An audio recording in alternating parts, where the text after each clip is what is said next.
Así suena una pieza del gran compositor español del siglo XVI, interpretada por uno de los mejores musicólogos españoles, maestro en música renacentista y barroca y especialista en Antonio de Cabezón. Realmente, claro, Cabezón es un caso verdaderamente interesante de una personalidad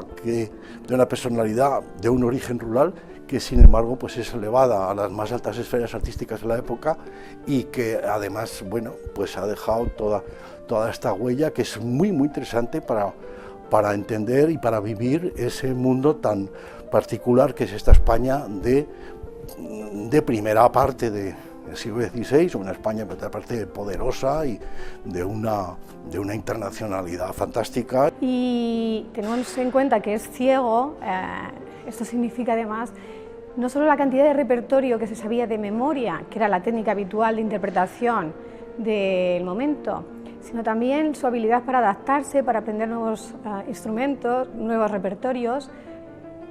Esto significa que tenía unas dotes musicales excepcionales, sin duda. Natural de Castrillo de Matajudíos, en Burgos, un pueblo en el que su huella está muy presente y en el que todavía hoy se puede visitar la casa en la que nació. Y aquí tenemos el testamento de Antonio Cabezón, en el cual toda su herencia, todas sus tierras, toda su ganadería, que era una familia muy importante, una casa solariega muy grande, lo llevaba su hermano Diego. Tenía muchos empleados y muchos pastores. Ya desde su juventud, sus dotes musicales le permitieron formar parte de la corte, donde irá haciendo carrera hasta convertirse en el organista oficial de los reyes. Y desde muy niño pues estuvo tan estrechamente vinculado a la música y con tanta brillantez que llamó la atención del entorno del emperador Carlos V, y desde los 16 años entró a formar parte nada menos que de la capilla musical de la emperatriz Isabel, la mujer de Carlos V. Lo que significa que a una temprana edad había alcanzado ya uno de los cargos más importantes de este oficio en España, en el Reino de Castilla. Viajó por toda Europa acompañando al rey, lo que contribuyó a extender su prestigio más allá de nuestras fronteras. Además, Cabezón estuvo muy en contacto con los círculos intelectuales de la época, con los erasmistas, con lo que dentro de la corte de Felipe II hasta el año 66 en que muere Cabezón, pues representaba lo más progresista, digamos, y lo pues intelectualmente más granado de ese momento.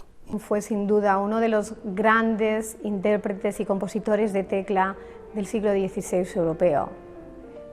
Y no solo tuvo un reconocimiento en España durante su vida, sino que también se intuye que tuvo una importante repercusión en otros países de Europa.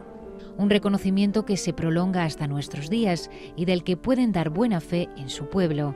Aquí tenemos gente que nos escribe de extranjero preguntándonos por Antonio Cabezón, la vida de Antonio Cabezón, o sea, se interesan mucho por la vida de Antonio Cabezón y al pueblo nos le da mucha vida. Hay mucha gente que viene a visitar la casa de Antonio Cabezón, la plaza, organistas a tocar, porque la ilusión es tocar en el pueblo de Antonio Cabezón. Los vecinos quisieron homenajear al compositor cambiándole el apellido al pueblo, una propuesta que finalmente no pudo llevarse a cabo. El pueblo de Castrillo de Matajudíos quiso cambiar el nombre para dar a reconocer el hijo ilustre en honor de él y ponerle Castrillo de Cabezón. Pero se intentó, pero hubo problemas con la Junta, los papeles, correos. Uno de los principales compositores para tecla de toda Europa. Música de otra época que, mientras haya intérpretes de tamaña categoría, seguirá sonando.